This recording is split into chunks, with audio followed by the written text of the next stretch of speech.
ఈ వాక్యం ద్వారా నా యేసయ్య అంటున్నాడు, నా శ్రమలో నేను మొర్ర పెట్టినా ఆయన నన్ను తప్పించున్నాడు, నా శ్రమలో నేను మొర్ర పెట్టినా ఆయన నన్ను విడిపించున్నాడు, నా శ్రమలో నేను శ్రమ నుండి ఉండటం మేలంటున్నాడు దావీదు.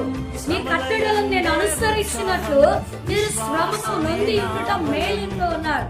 కొన్నిసార్లు శ్రమల గుండా వెళ్ళడం మంచిదే. ఎందుకో తెలుసా? శ్రమ గుండా వెళ్తున్నప్పుడు నీకు ఎవరు ధన సహాయం చేయరు, నీకు ఎవరు పలుకుబడి సహాయం చేయరు, ఎవరు నీ ఇంటికి వచ్చి నీతో మాట్లాడక పరామర్శించి నీకు ధైర్యం చెప్పడు. అప్పుడు నీకున్న ఒకే ఒక శరణం ఏంటంటే యేసయ్య పాత్రే, యేసయ్యే. అప్పుడు నువ్వేం చేస్తావు అంటే శ్రమ యేసయ్యకి దగ్గరగా చేస్తాదండి.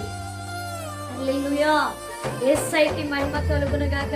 మా జీవితంలో కూడా మాకు ఏ ఆధారం లేనప్పుడు, మాకు ఏ సపోర్ట్ లేనప్పుడు, మాకెవరు వచ్చి పరామర్శించి ధైర్యం చెప్పనప్పుడు మేము కూడా యేసయ్య పాదాల